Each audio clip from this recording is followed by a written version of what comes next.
Massive attack. Ukrainian HIMARS explodes ammunition of Russian Ka-52 helicopter near Bakhmut. Ukraine's military shared a video on Wednesday of the fiery destruction of what it said was a massive ammunition dump used for Russia's Ka-52 helicopters, located near Bakhmut. In the aerial footage, first shared by Ukraine's special forces on Telegram, 5 trucks can be seen gathered around a small cluster of buildings by a body of water. The picture is clear enough to discern a single soldier transferring goods from one truck to another.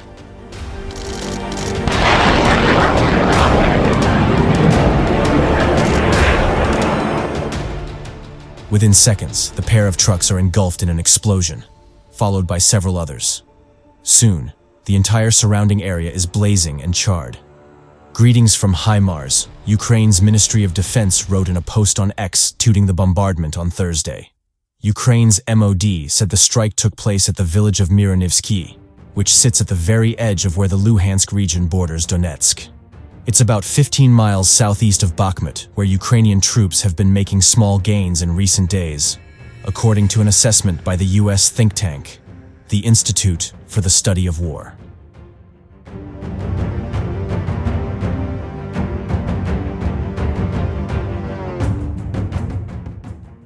According to Ukraine's special forces, reconnaissance officers spotted the site before passing its coordinates over to an artillery team.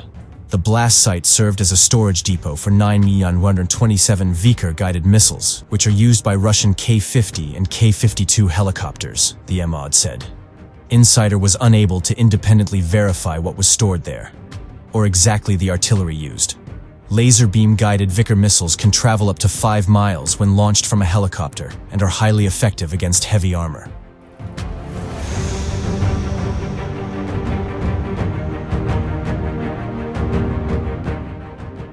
The Ka-52, known in Ukraine as Putin's Vulture, is considered one of the most powerful helicopters in the air.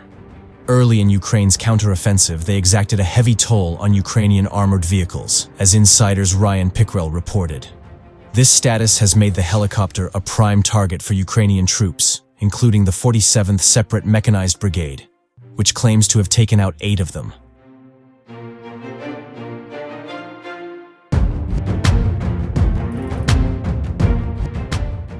Three months into Ukraine's counteroffensive, its forces are engaged in a brutal fight against Russia's formidable and well-prepared defenses.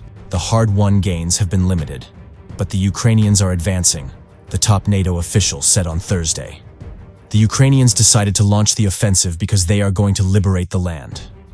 And they are making progress, NATO Secretary General Jens Stoltenberg said at a joint committee meeting at the European Parliament.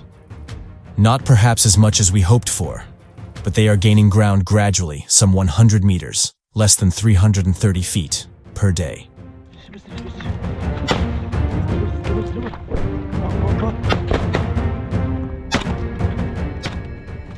Since the much-anticipated counteroffensive began in early June, Ukraine has faced waves of criticism, including from officials and experts in Western countries that have provided it with military support, that its forces are not moving fast enough. Kyiv has grown increasingly frustrated with such pessimistic commentary, and Dmytro Kuleba, the country's top diplomat, even told critics recently to shut up and try liberating territory themselves.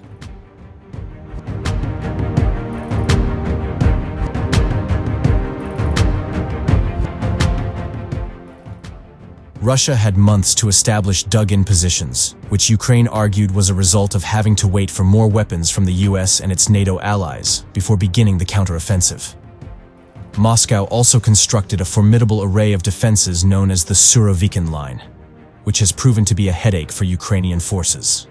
The Surovikin Line is a series of obstacles and fortifications that connect and intertwine across Russian-occupied territory.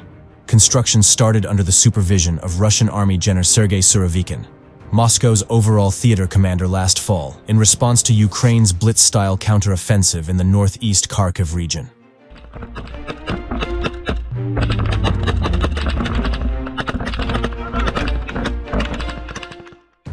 The main part of the Surovikin Line consists of 3 layers of obstacles and fighting positions, and is protected in the front by minefields. After the minefields, which are a slow and delicate ordeal to clear, is the first layer of the Surovikin Line, an anti-vehicle ditch aimed at preventing tanks and heavy armor from moving forward. Next is a row of dragon's teeth, which are spikes made of concrete designed to stop vehicles. And beyond those are trenches with fighting positions manned by Russian soldiers. Advancing means Ukraine has to painstakingly clear these Russian fortifications.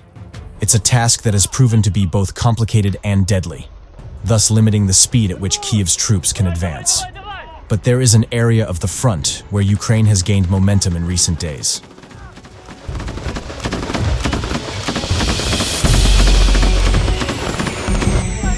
Плюс, Вадик, плюс!